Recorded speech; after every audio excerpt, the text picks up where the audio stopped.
Finally, a couple of words about some film that it's in which all is done well, both dramatically and historically. Of course, the legendary Waterloo by Sergei Bondarchuk in from 1970.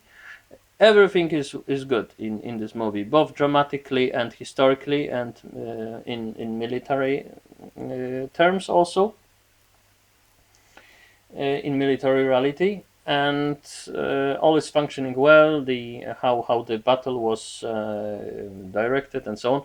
Of course, the film is using, because there were no special effects back then in 1970.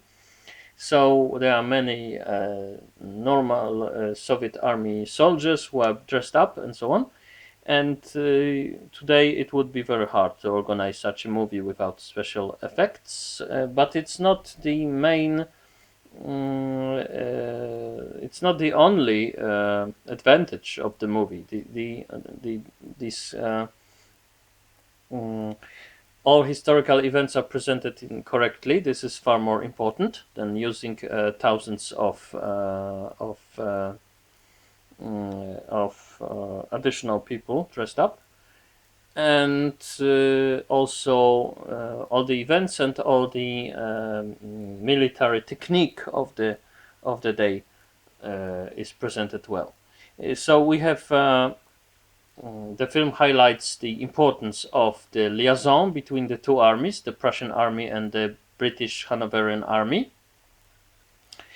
And who was the Baron von Müffling, who was acting as a liaison between both armies. So the only two things that could be a little bit problematic for a historian like myself in this movie would be that when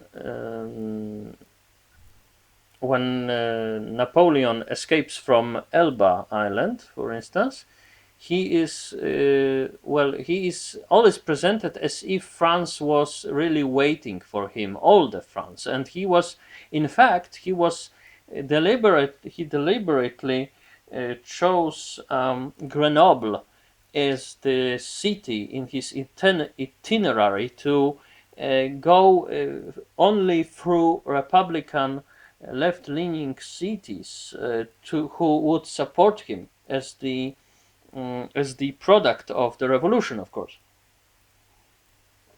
So it was not like all the France was all the time pro-Bonapartist. Of course, the rule of Louis XVIII, who was reinstated by the coalition before Napoleon was exiled, was very incompetent, and Louis XVIII was behaving in a very strange way. He was really for instance, getting rid of trees who were planted by Napoleon administration. So Napoleonic administration, which was just plainly stupid, and there were more things like this. But it's not that all the France was dissatisfied with Louis and all was totally enthusiastic about Napoleon's return. Far from that. And the film is implying this, but it's not saying this bluntly and directly, so we can omit that. And the other thing is about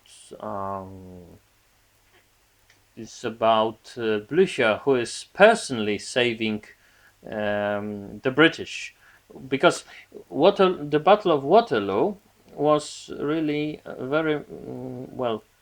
The chances of winning were very even on both sides. Both armies were highly massacred.